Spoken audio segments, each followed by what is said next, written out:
역대하 23장 봉독해 드리겠습니다. 제7년에 여호야다가 용기를 내어 백부장 곧 여로함의 아들 아세라와 여호하난의 아들 이스마엘과 오벳의 아들 아세라와 아다야의 아들 마세야와 시그리의 아들 엘리사밧 등과 더불어 언약을 세우매 그들이 유다를 두루 다니며 유다 모든 고을에서 레위 사람들과 이스라엘 족장들을 모아 예루살렘에 이른지라. 온 회중이 하나님의 전에서 왕과 언약을 세우매 여호야다가 무리에게 이르되 여호와께서 다윗의 자손에게 대하여 말씀하신 대로 왕자가 즉위하여야 할지니 이제 너희는 이와 같이 행하라. 너희 제사장들과 레위 사람들 곧 안식일에 당번인 자들의 3분의 1은 문을 지키고 3분의 1은 왕궁에 있고 3분의 1은 기초문에 있고 백성들은 여호와의 전 뜰에 있을지라. 아멘.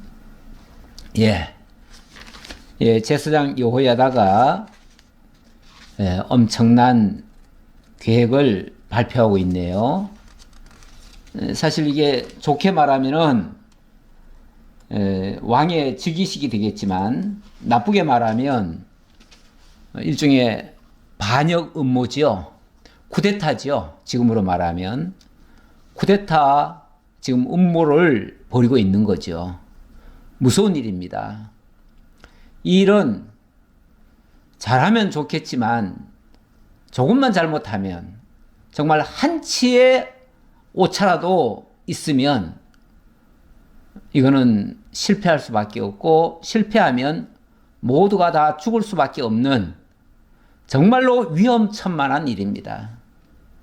이 일을 한다는 것은 정말로 목숨을 내어놓고 할 수밖에 없는 일입니다. 그래서 제7년에 여호야다가 용기를 내어 이렇게 말합니다. 용기를 냈다. 용기. 그냥 단순히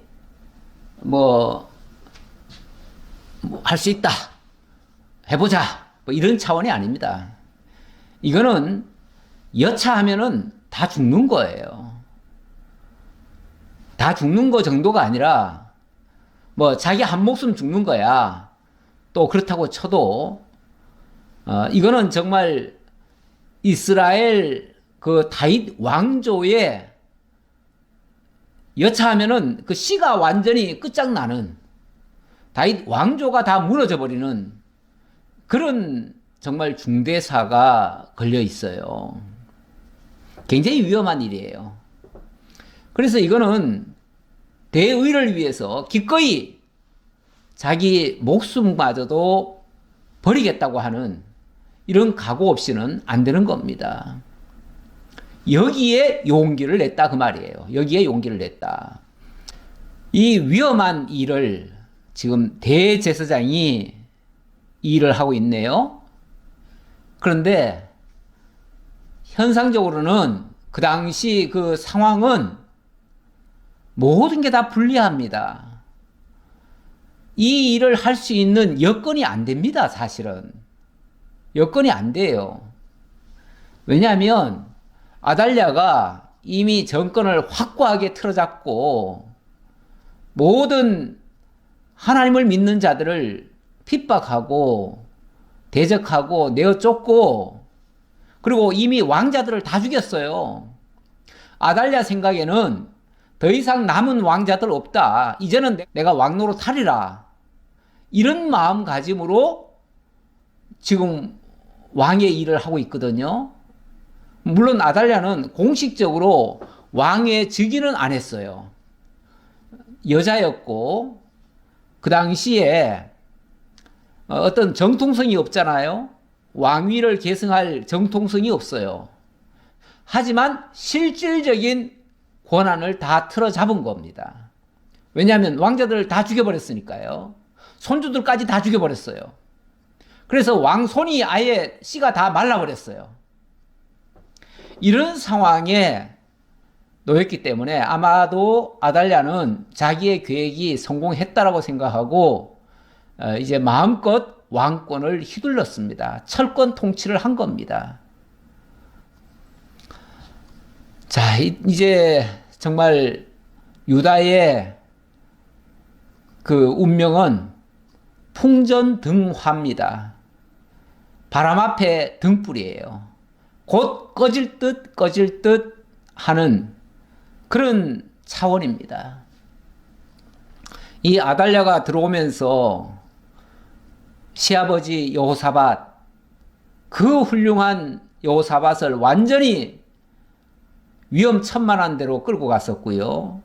그 다음에 자기 남편 여호람, 모든 형제들을 다 죽이게 만드는 그런 일을 했고요. 이제 그 아들 아하시아까지 죽게 만들고 아하시아의 자식들까지 몽땅 다 죽여버리는 이런 정말 만행을 저질렀습니다. 3대에 걸쳐서 국정농단을 했었어요. 그리고 나서 이제 완전히 왕권을 틀어쥐고 무려 6년간이나 왕노릇을 했어요. 이제 정말 유다라고 하는 나라는 절대절명의 위기 속에 처했습니다. 이대로 가면 틀림없이 대제사장도 폐지될 거고요. 여호와를 섬기는 성전 제사도 폐지될 거고요. 이제 하나님을 섬기는 일은 이제 영영이 사라질 판입니다. 어찌 보면 이 대제사장 여호야다 입장에서는 종교적으로도 이거는 정말 막아야 된다라고 하는 그런 절박함이 있었고요. 또 무엇보다도 어떻게 해서든지 다윗 왕조를 세워야 한다. 이 절대적인 대명제가 자기에게 떨어진 겁니다. 어찌 보면 하나님의 지상 과제가 자신에게 떨어진 거예요. 이걸 수행하지 못하면 어찌 보면 살 가치도 없는 상태가 되어버렸어요. 그만큼 절박한 상태에서 이 일을 하게 되는 겁니다. 자, 그런 가운데서 이제 드디어 결단을 내립니다. 지난 6년간 정말 엄동설황 같은 꽁꽁 얼어붙은 그런 난국을 헤쳐왔어요. 잘 참고 인내했지요. 겉으로 티를 하나도 안 냈어요. 겉으로 티를 하나도 안 냈으니까 어쩌면 아달랴도 의심을 안 했을지 몰라요. 사실은 이 여호야다의 아내가 누구냐면은 그 공주였거든요. 여호사브앗인가요? 여호사브앗. 그 여호사브앗이 아하시아의 누이죠. 누이인데 그 누이가 지난번에 아달랴가 모든 그 왕손들을 다 죽이는 가운데서 막내 요아스, 그때는 아직 어린 애기였습니다. 어린 애기 갓 태어나가지고 얼마 지나지 않는 그 아기를 빼돌린 겁니다. 빼돌려가지고 성전에서 길렀지요. 그러니까 대제사장의 아내니까 자기 아들을 기름처럼 그렇게 이제 바깥으로는 내 아들이다 이렇게 또 표시했는지도 모르겠어요. 그렇게 하면서 키웠다는 거죠. 자, 그렇게 키우다가 드디어 때가 됐습니다. 제 6년 차. 그러니까 이 왕자의 나이는 이제 7살이에요. 7살. 태어난 지 1년 만에 이런 일이 있었던 것 같은데.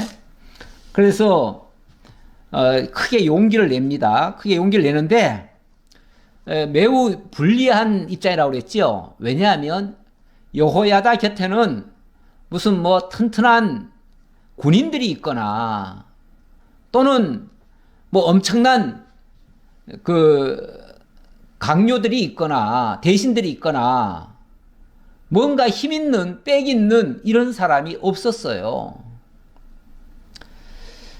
그래서 제7년에 여호야다가 용기를 내어 백부장 곧 여로함의 아들 아세라와 이 말이 나오죠. 백부장 어찌 보면 자기 측근에 있는 사람 중에 제일 높은 사람이 어쩌면 이 백부장이었던 것 같아요. 백부장이라면 그렇게 권세가 높은 사람이 아닙니다. 왜냐하면 100명의 군인을 거느리는 사람이거든요. 예. 그러니까 기껏 해봤자 뭐 소대장 정도밖에 더 되겠어요? 소대장, 중대장 정도밖에? 그러니까 군대로 말하면은 굉장히 서열이 아직 낮고요. 그런 사람이 크게 힘을 쓸 수가 없습니다. 그런데 그나마 이런 사람이라도 옆에 있다는 것은 매우 중요하지요. 어쩌면 여기 백부장이 지금 왕실의 측근에 있는, 그러니까 왕궁을 호위하는 그 근위대의 백부장인지 모르겠습니다. 근위대의 백부장이라면 만약에, 그러니까 이게 나중엔 성공할 수 있었거든요. 만약에 근위대의 백부장이라면 비록 적지만 그래도 뭔가 가능성이 약간은 엿보이죠.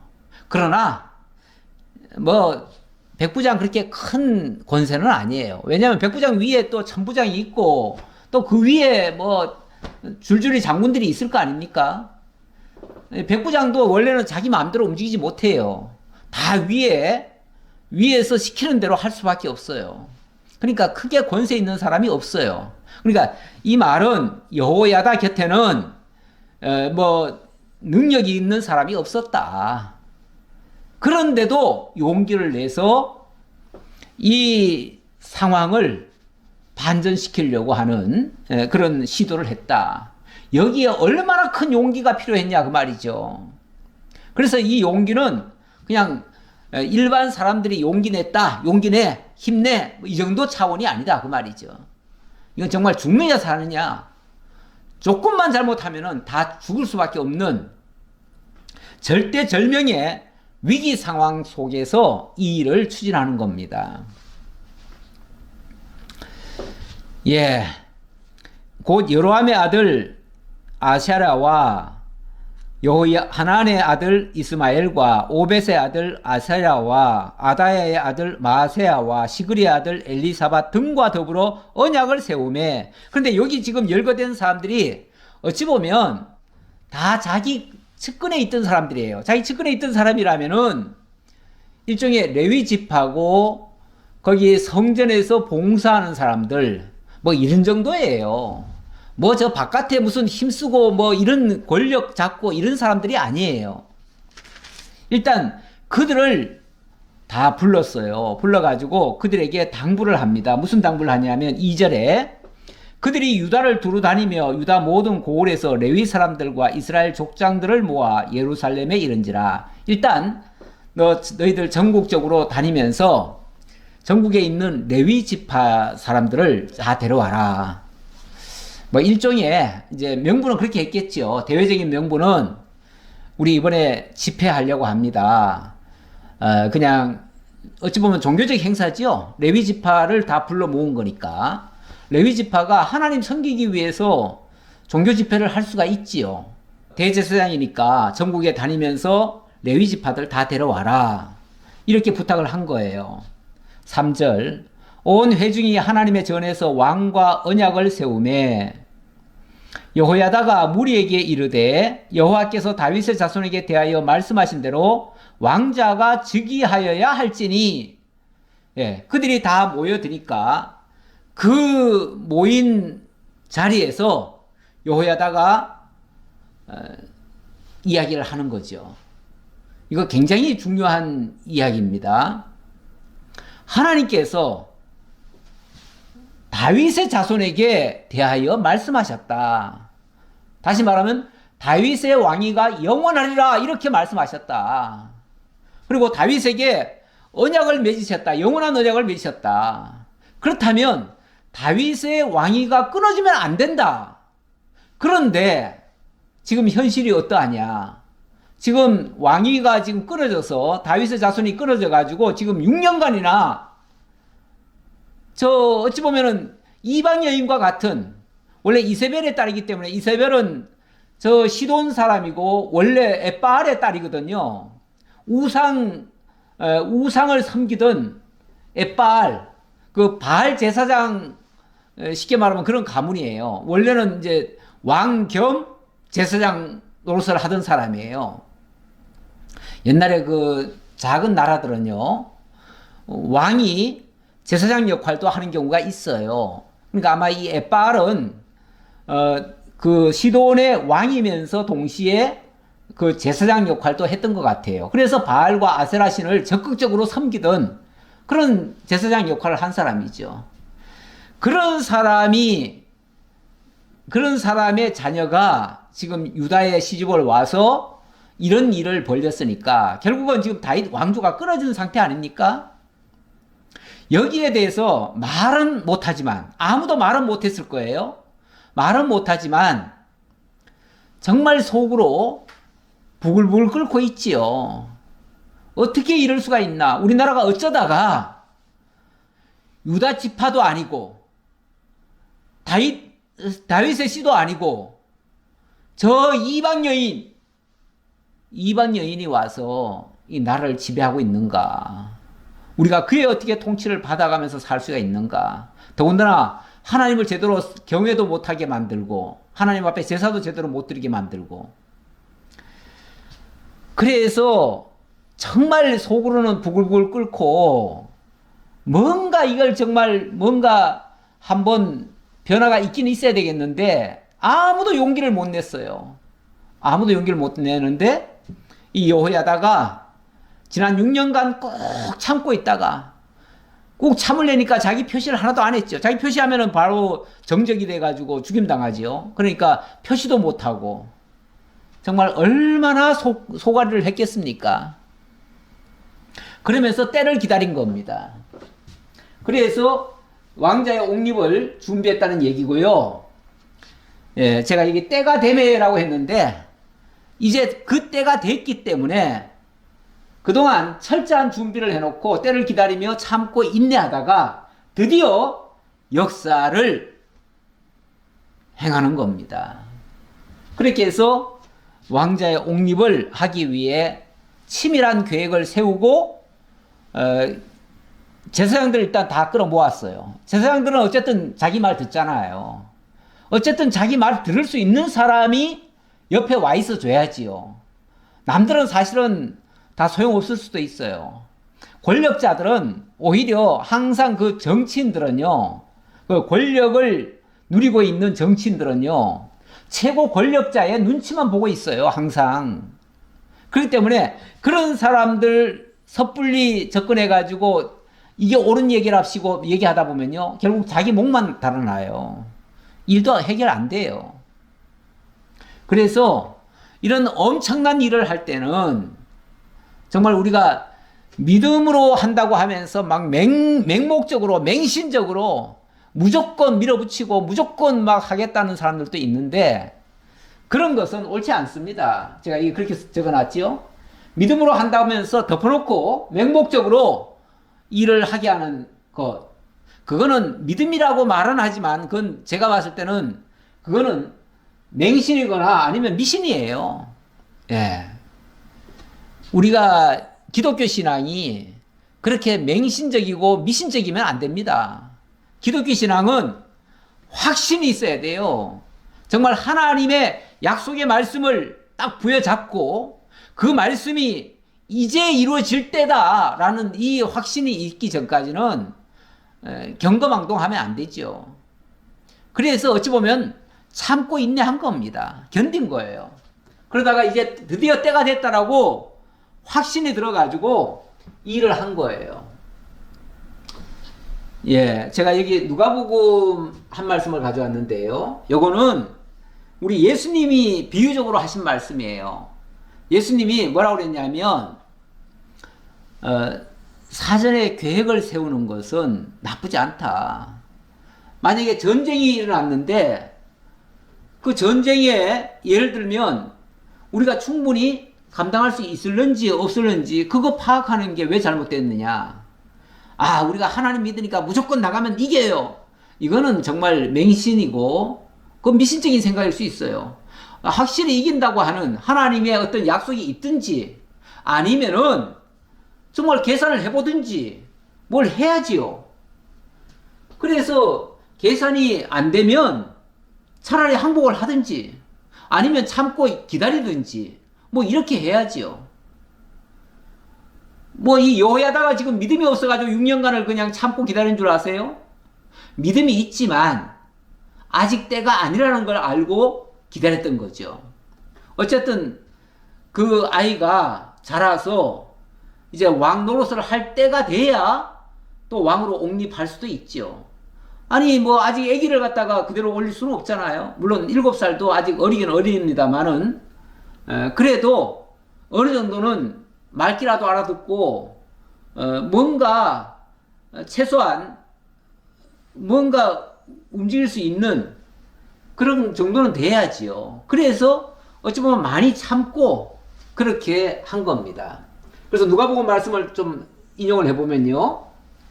너희 중에 누가 망대를 세우고자 할진대 자기의 가진 것이 준공하기까지에 족할는지 먼저 앉아 그 비용을 계산하지 아니하겠느냐. 그렇게 아니한다면 기초만 쌓고 능히 이루지 못해서 사람들이 다 비웃을 거 아니냐 그 말이고요. 우리가 공사 하나 하더라도 돈도 없이 무턱대고 믿음으로 하면 됩니다. 무조건 하면 됩니다. 하나님이 다 채워주십니다. 이것도 맹신이라 그 말이죠. 그렇게 할 게 아니라 정말 연보는 얼마 할 수 있으며 또 돈이 어디 얼마나 저축되어 있는지 뭐 어떻게 이런 계산을 해가지고 건축을 해야 부도가 안 나지. 안 그러면 부도 납니다. 그래서 예배당 건축하다가 부도 나는 데가 얼마나 많은지 몰라요.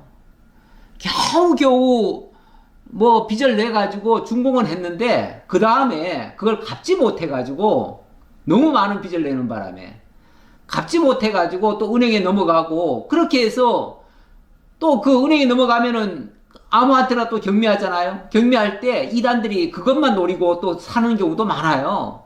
그래서 교회에서 성도들의 그 엄청난 정말 피 같은 돈으로 연보해서 예배당 잘 지어놓고 그냥 고스란히 이단한테 갖다 바치는 경우가 얼마나 많은지 몰라요. 그건 정말 조롱감입니다. 조롱감. 그 얘기예요. 그런 식으로 덮어놓고 하면 안 된다 그 말이죠. 그리고 또 어떤 임금이 다른 임금과 싸우러 갈 때 먼저 앉아 1만 명으로서 저희 2만 명을 거느리고 오는 자를 대적할 수 있을까 해야 하지 아니하겠느냐. 만약에 하지 못할 거면은 아직 멀리 있을 때 사신을 보내가지고 화친을 청하는 게 차라리 낫다. 이게 현실적이죠. 이걸 무슨 뭐 계산한다고 믿음 없다고 얘기합니까? 예수님이 직접 하신 말씀인데 예. 물론 우리가 믿음으로 한다는 말에 정말 하나님의 약속이 있음에도 불구하고 믿지 못해가지고 그냥 자기 생각 앞세워가지고 뭐 못하겠다 그러고 이런 것은 그거는 정말 불신으로 하는 행위죠.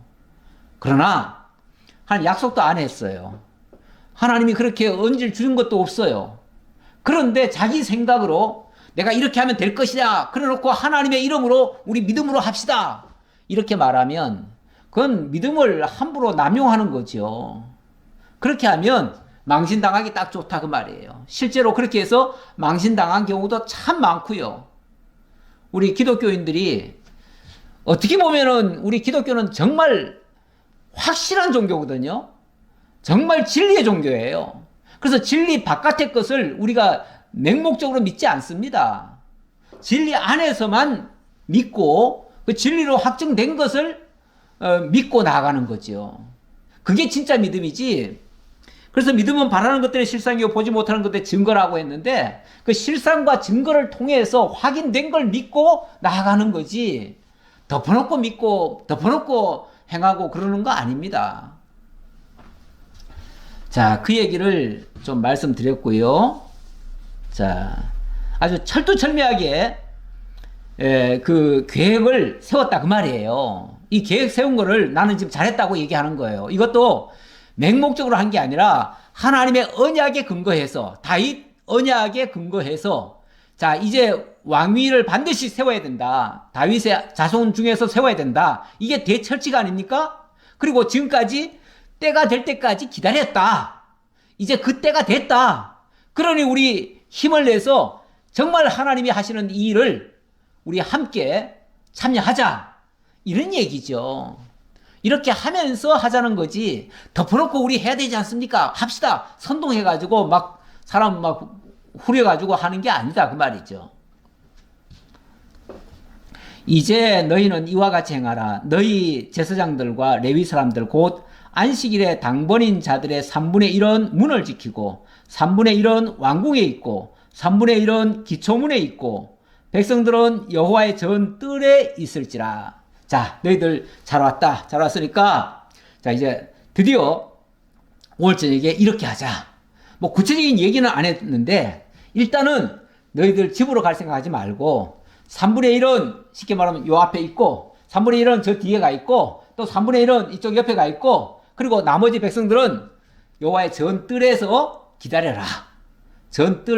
전뜰이라고 하는 게 그 유대인들이 들어올 수 있는 안뜰이라는 데가 있어요. 거기까지는 올 수 있어요. 그러니까 너희들 이 성전을 중심으로 해서 쉽게 말하면 다 모이라는 거죠. 일단은 집회한다는 명분으로 데려왔겠지만 결국은 이 거사를 행하려고 하는 거죠. 제사장들과 수종드는 레위 사람들은 거룩한즉 여호와의 전에 들여오려니와 그 외에 다른 사람은 들어오지 못할 것이니 모든 백성은 여호와께 지켜야 할 바를 지킬지며 레위 사람들은 각각 손에 무기를 잡고 왕을 호위하며 다른 사람이 성전에 들어오거든 죽이고 왕이 출입할 때에 경호할지니라 하니. 자, 지금 자기 측근에 있는 사람들이 전부 다 제사장들밖에 없다고 그랬잖아요. 레위 사람들, 제사장들. 그들밖에 없으니까 그들에게 소위 말해서 칼을 한 자루씩 다 지어준 거예요. 지어주고 그리고 너희들 자 이제 왕이 있을 거다. 여기 지금 요아스를 이제 아마 선을 보인 것 같아요. 이 아이가 이제 왕이 돼야 된다. 다윗의 왕손이기 때문에 이렇게 왕으로 즉위를 해야 된다. 그러니 너희들은 이 왕을 중심으로 해서 지키면서 만약에 우리들 외에 다른 사람이 만약에 성전 안으로 들어오는 자가 있다면 그를 일단 제거해라. 철저하게 외부인들이 못 들어오게끔 한 거죠. 자, 일단 설계를 잘한 겁니다. 여호야다가 하나님의 지혜를 받아가지고 그 지혜로 설계를 한 거예요. 가끔 우리가 뭔가 설계를 하면은 아유 뭐 믿음 없이 왜 설계를 하냐고 사람의 생각을 왜 자꾸 앞세우냐고 그렇게 말하는 사람들도 가끔 있는데 하나님 앞에 바로 하려면 철저히 설계하고 하는 게 맞습니다. 그러니까 그것을 탓해서는 안 된다. 자, 그 얘기고요. 자, 그 다음 8절 8절 레위 사람들과 모든 유다 사람들이 제사장 여호야다가 명령한 모든 것을 준행하여 각기 수하의 안식일의 당번인 자와 안식일의 비번인 자들을 거느리고 있었으니 이는 제사장 여호야다가 비번인 자들을 보내지 아니함이더라. 원래는 당번이 있고 원래 24반열로 해가지고 제사장들을 이렇게 돌아가면서 했어요. 다윗 때 그런 제도를 만들었어요. 그래서 레위인들이 번갈아 가면서 성전을 섬겼는데 이번엔 다 모이라고 그랬잖아요. 다 모였고 당번인 자들은 당연히 앞에 있어야겠죠. 근데 당번이 아닌 자들, 비번인 자들도 일단 집으로 가지 말라.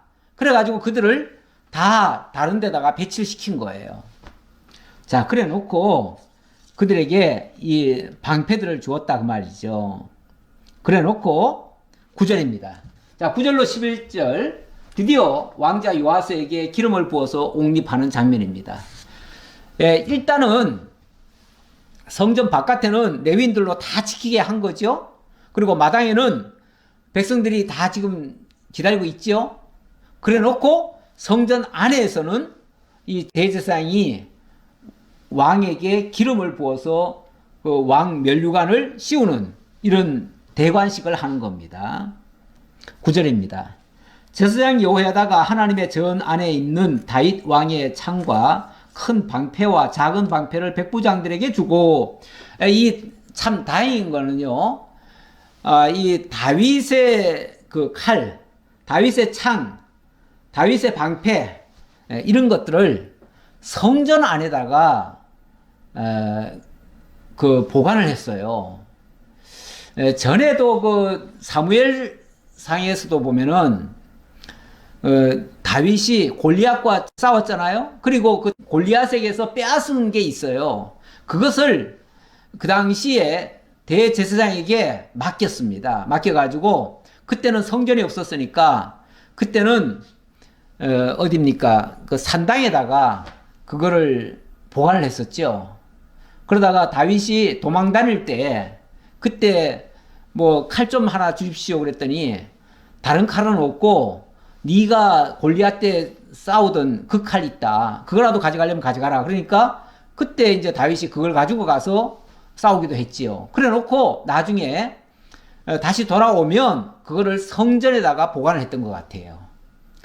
물론 왜 성전에다가 보관을 했는지는 확실히 알 수는 없으나 이 성전이라고 하는 곳이 하나님이 계신 곳이고 자기가 전쟁을 하거나 무엇을 하거나 항상 하나님 앞에 와서 묻고 하나님의 허락하에 쉽게 말하면 하나님께로부터 칼을 부여받아 가지고 그걸로 전쟁에 나갔던 거죠. 그런 의미로 만약에 본다면 항상 하나님의 인도 따라 하겠다 이런 차원이죠. 왜냐하면 다윗은 그 전쟁을 할 적마다 항상 하나님 앞에 기도하고 갔거든요. 기도하면서 하나님 이번에 이런 일이 있는데 전쟁에 나갈까요 말까요? 그러면 하나님께서 응답을 주신다고 해요. 그래서 이번에 나가라 하면은 나가고요. 어떤 경우는 이번엔 나가지 말라 할 때도 있어요. 그럴 때는 정말 나가고 싶지만은 그때는 또 참고 기다리는 거예요. 기다리면은 또 잠시 후에 하나님이 또 나가라고 할 거예요. 그러니까 철저하게 하나님 앞에 칼을 맡겨뒀다고 하는 것은 하나님의 허락하에 움직였다 그 말이죠. 전쟁 하나를 하더라도 하나님의 허락받고 했는데 이번에는 물론 전쟁은 아닙니다만은 지금 왕의 대관식을 하는데 소위 말해서 다윗의 칼, 다윗의 창 이것을 가지고 하는 겁니다. 제사장 여호야다가 하나님의 전 안에 있는 다윗 왕의 창과 큰 방패와 작은 방패를 백부장들에게 주고 또 백성들에게 각각 손에 무기를 잡고 왕을 호위하되 성전 오른쪽에서부터 성전 왼쪽까지 제단과 성전 곁에 서게 하고 무리가 왕자를 인도해내어 면류관을 씌우며 율법책을 주고 세워 왕으로 삼을세 여호야다와 그의 아들들이 그에게 기름을 붓고 이르기를 왕이여 만세수를 누리소서 하니라. 쉽게 말하면 왕 만세 만세 한 거지요. 사실 이런 소리는 정말 굉장히 위험한 이야기죠. 이런 얘기를 함부로 할 수도 없고 이런 일을 하는 자체가 정말 위험한 일이죠. 위험한 일인데 어쨌든 이렇게 해서 뭘 했습니까? 왕이 대관식을 했어요. 대관식을 했는데 자 대관식을 하면서 여기 지금 당부를 했지요.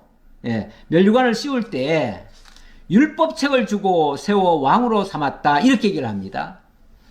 자 왕이 될 자는 제일 먼저 받은 게 뭐냐면 율법책입니다.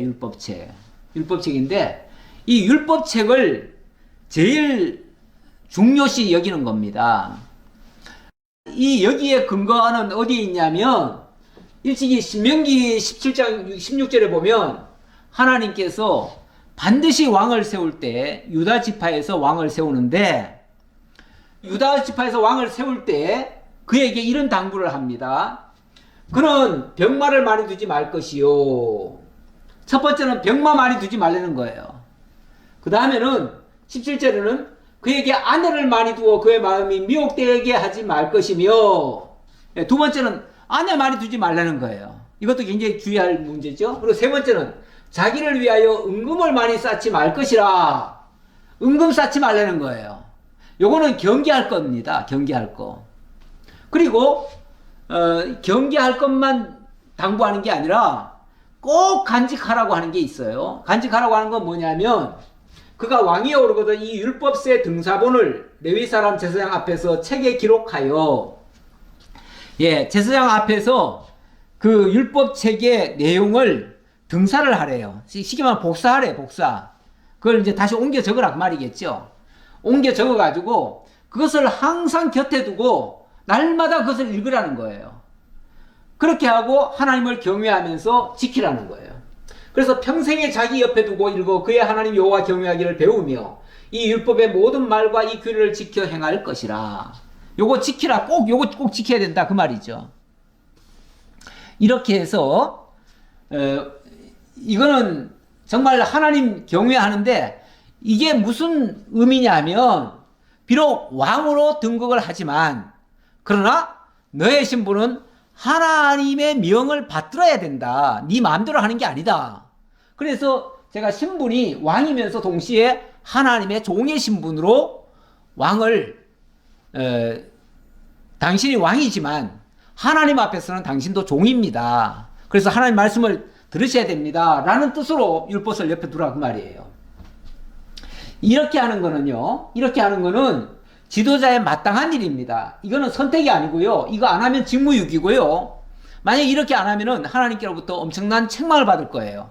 이 악하고 게으른 종아, 바깥 어두운 데로 쫓겨나서 울며 이를 갈미 있으리라. 막 이렇게 책망할지 모릅니다.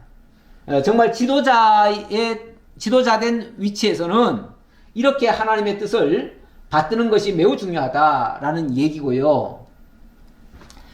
자, 12절로 15절 여기서는 아달랴가 백성들이 뛰며 왕을 찬송하는 소리를 듣고 여호와의 전에 들어가서 백성에게 이르러 보매 왕이 성전 문 기둥 곁에 섰고 지휘관들과 나팔수들이 왕의 곁에 모셔서 있으며 그 땅의 모든 백성들이 즐거워하며 나팔을 불며 노래하는 자들은 주악하며 찬송을 인도하는지라.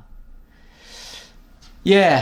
그런데 이제 왕 만세를 불러버렸잖아요. 왕 만세를 부르니까 왕궁에서 그 왕궁과 성전이 거리가 안 멀어요.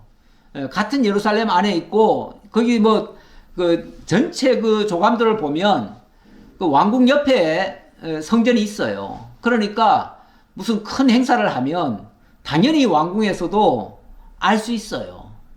근데 왕 만세가 불려지니까 갑자기 왕 만세 하는 소리가 들리니까 아달랴가 깜짝 놀라가지고 쫓아온 거지요.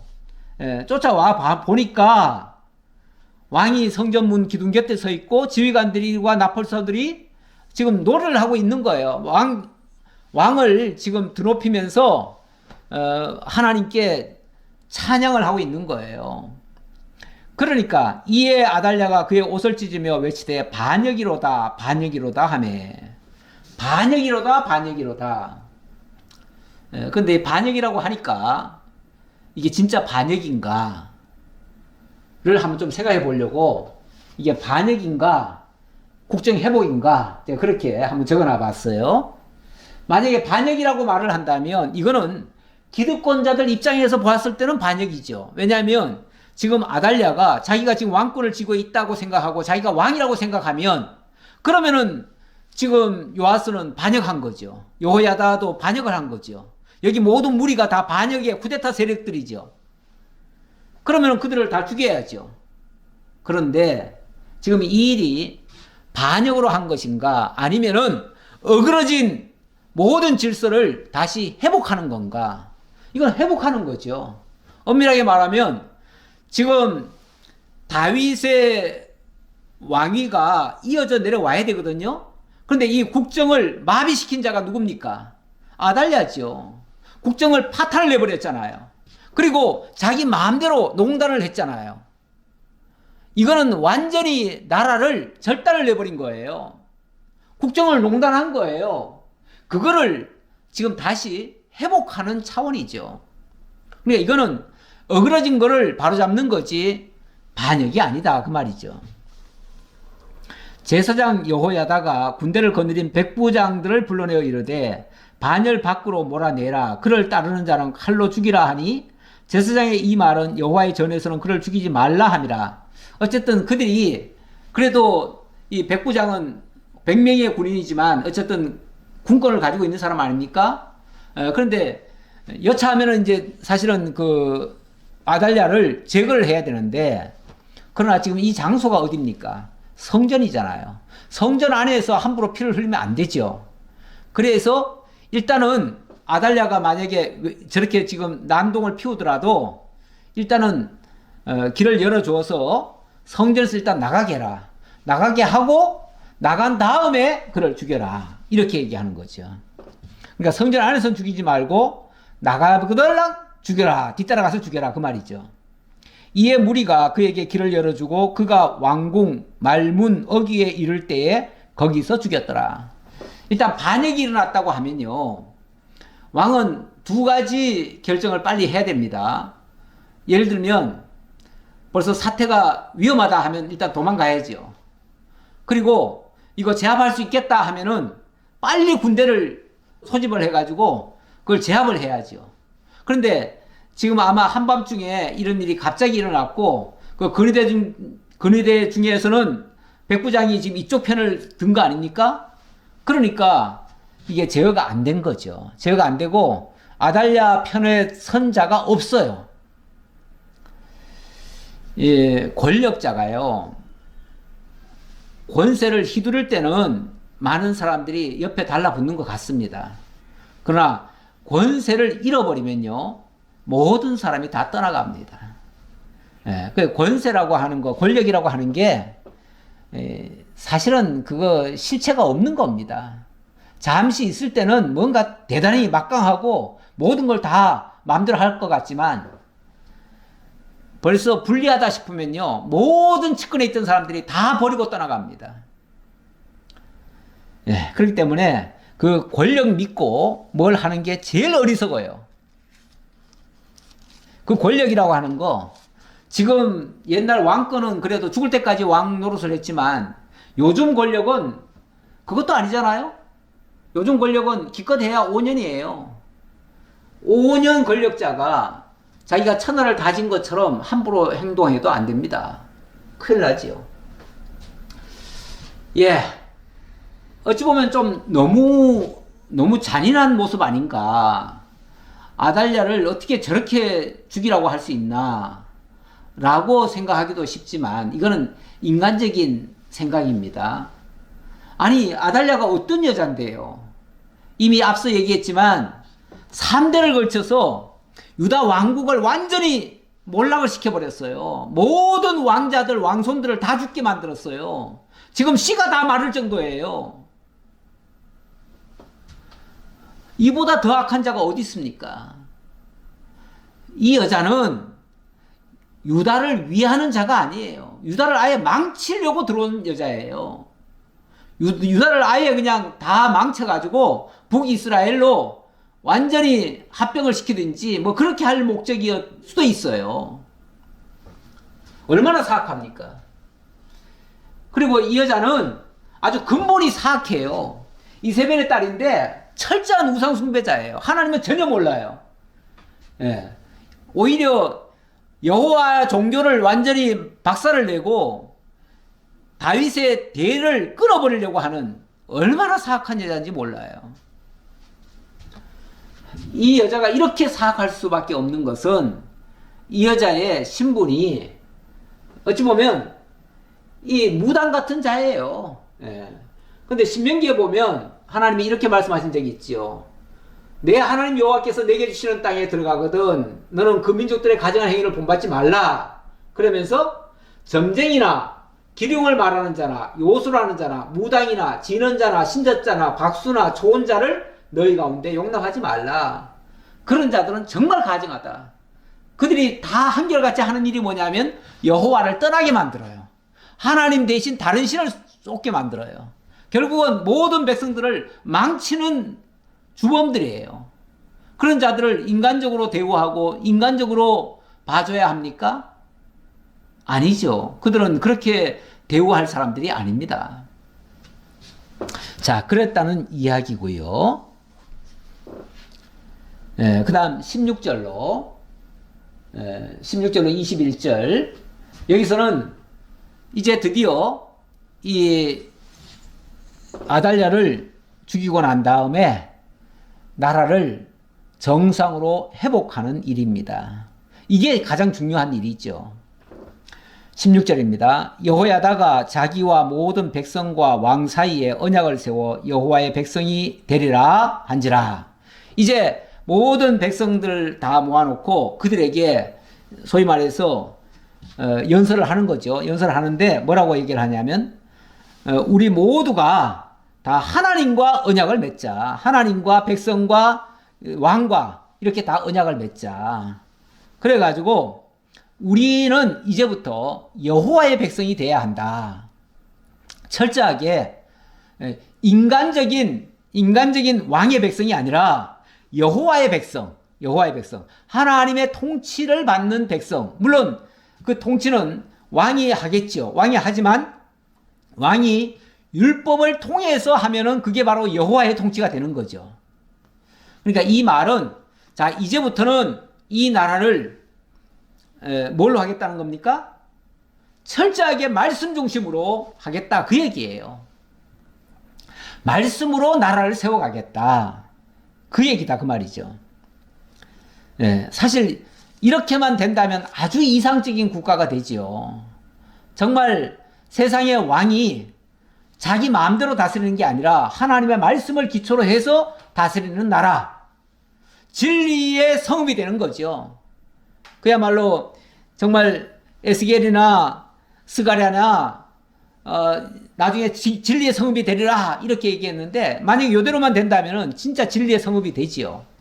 하나님이 직접 통치하시는 그런 나라가 되지요. 온 국민이 바알의 신당으로 가서 그 신당을 부수고 그의 제단들과 형상들을 깨뜨리고 그 제단 앞에서 바알의 제사장 mat단을 죽이니라. 자, 그렇게 선포하고 나니까 자, 우리는 전부 다 이제부터 여호와의 백성이 됩니다. 이제부터는 더 이상 여호와의 백성이라는 말 속에는 이제부터는 바알신 절대 안 섬깁니다. 아세라신 절대 안 섬깁니다. 그러면은 바알과 아세라신을 섬기는 자들은 뭐가 됩니까? 그건 다 제거해야죠. 무당이나 이런 사람들과 같은 거니까. 그들은 다 이스라엘을 미혹하고 이스라엘을 망가뜨리는 사람이니까 그들을 다 제거해야죠. 그래서 백성들이 와 하고 나가서 그 바알의 제단에 가가지고 바알 제사장을 죽였다, 그 말이에요. 그리고 바알의 그 제단들을 다 부셔버렸어요.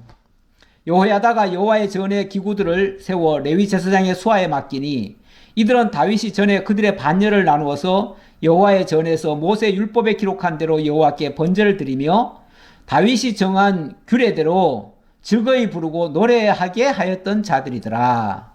이 제사장들이 소위 말해서 실질적인 백성들을 가르치는 일, 백성들로 하여금 하나님 경외하게 하는 일, 하나님 찬양하게 하는 일, 이런 일로 세웠다, 그 말이죠. 그런 일, 그게 이제 어찌 보면 국정 과제가 되는 거예요. 이제 나라를 어떻게 통치할 거냐? 이렇게 하나님의 말씀으로 통치한다. 그리고 하나님 찬양하면서 살게 한다. 우리 민족은 이제 여호와의 백성들이다. 이렇게 선언했다, 그 말이에요. 또 문지기를 여호와의 전 여러 문에 두어 무슨 일이든지 부정한 모든 자는 들어오지 못하게 하고 백부장과 종기한 자들과 백성의 방백들과 그 땅의 모든 백성을 거느리고 왕을 인도하여 여호와의 전에서 내려와 윗문으로부터 왕궁에 이르러 왕을 나라 보좌에 앉히매. 드디어 이제 아까 대관식 한 거는 성전 안에서 그 제사장과 몇몇 사람들끼리만 한 거 아닙니까? 근데 이거는 전 백성들한테 다 알린 거는 아니죠. 그랬으니까 모든 백성들 다 불러다 놓고 모든 백성들이 다 보는 앞에서 드디어 대관식을 다시 한번 거창하게 하는 겁니다. 그래서 나라의 보좌, 다시 말하면 왕의 보좌에 앉게 하고 모든 그 대신들과 모든 백성들이 보는 앞에서 이제 왕 대관식을 다시 하는 거죠. 그 땅의 모든 백성이 즐거워하고 성중이 평온하였더라. 아달랴를 무리가 칼로 죽였었더라. 이렇게 해서 아달랴는 비참한 최후를 맞이하게 됐습니다. 결국 악인의 최후는 다 비참합니다. 비참한데 그 악인이 살아있으면서 만약에 행패를 부리도록 내버려 두면 그 피해가 너무 크지요. 너무 커요. 그래서 가능한 그 악인들의 행패를 못하도록 해야 되는데, 자, 어찌 보면 인간적으로 백성들이 나아가서 바알 제단을 제거하고 바알 그 제사장을 죽이고 이런 일을 했잖아요. 제단을 파괴하고 이런 것들이 혁명인가 개혁인가 제가 이렇게 좀 써놔봤는데 기존 질서의 입장에서 봤을 때는 다 뒤집어 놓는 거니까 혁명 같아요. 혁명 같은데 엄밀하게 말하면 잘못된 것을 바로잡는 거죠. 그러니까 이거는 개혁입니다. 개혁이란 말은 잘못된 것을 원형으로 되돌리는 겁니다. 우리 주 예수 그리스도께서 하신 모든 일은 사실은 다 개혁입니다. 개혁인데 이거를 세상적인 시각에 있는 사람들 입장에서는 사실 그 예수님 당시에 보면은 그 바리새인들 서기관들 이들의 눈에는 그게 혁명 같아요. 예수님이 와가지고 자기네들 질서를 다 무너뜨리는 것 같아요. 그래서 자기네들이 이득에 막대한 손해가 와요. 그러니까 그 예수를 혁명가로 몰아가지고 결국은 로마 법정에다가 세워가지고 이 사람이 로마를 반역하는 혁명분자입니다. 그러면서 고발을 해가지고 결국 십자가형을 받게 만들잖아요. 네. 그래서 그렇게 해서 처형을 했는데 우리 주님이 하신 모든 일이 개혁 작업이었다. 바꾸어진 거, 흐트러진 거를 바로잡는 일이었다. 우리 히브리서에 보면 여기도 개혁이라는 표현이 있어가지고 제가 하나 가져왔는데요. 이런 것은 먹고 마시는 것과 여러 가지 씻는 것과 함께 육체의 예법을 뿐이며 이게 구약시대에 하던 모든 일들 그거를 예수님이 개혁할 때까지 맡겨둔 것이니라 했는데 예수님이 와서 온전한 것으로 바꿀 때까지 그 일을 했을 뿐이다. 다만 그리스도께서 온전히 성취하고 나면 더 이상 그런 것들은 안 해도 된다 그 말이죠. 그래서 예수는 장래 좋은 일에 대제사장으로 오셔서 손으로 짓지 아니한 것, 그 창조에 속하지 아니한 더 크고 온전한 장막에서 당신의 피로 온전히 제사를 드림으로써 온전케 되셨다. 자, 이런 얘기를 합니다. 이렇게 해서 예수님이 온전하신 온전히 율법을 완성하시고 하나님의 의를 이루시고 그 의를 우리에게 입혀주셨다. 그 얘기입니다. 그런데 악한 자들은 어떻게 해서든지 그리스도가 하시는 것을 끊으려고 하고 막으려고 하고 아달랴가 마치 다윗 왕조를 끊으려고 하는 것처럼 그렇게 시도하고 있습니다. 그런데 아무리 그들의 권세가 크고 성공한 것 같아도 우리 하나님이 저 하늘에서 그 장면을 보고는요 다 웃으셔요.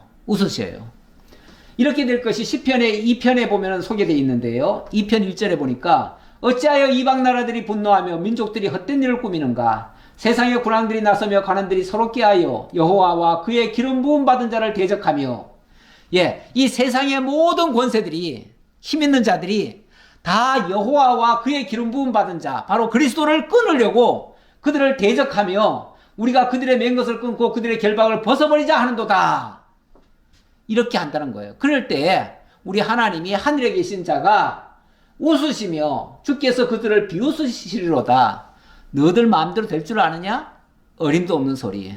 가소롭다. 이렇게 하실 거다 그 말이죠. 그러면서 내가 여호와의 명령을 전하노라. 여호와께서 내게 이르시되 너는 내 아들이라. 오늘 내가 너를 낳았도다. 바로 그리스도를 하나님이 보내셨다 그 말이죠. 이렇게 그것들을 다 끊으려고 하는 자들을 하나님이 막으신다 그 말이죠. 그러면서 마지막 결론은 그의 아들에게 입맞추라. 그렇지 않으면 진노하심으로 너희가 길에서 망할 것이다.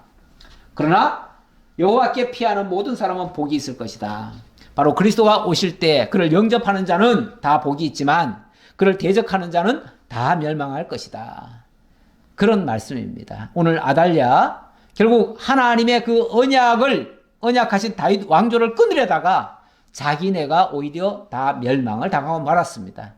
하나님의 뜻은 정말 꺼져갈 듯 했지만은 기어코 하나님은 되살리시고 하나님의 영광을 얻으십니다. 기도하겠습니다.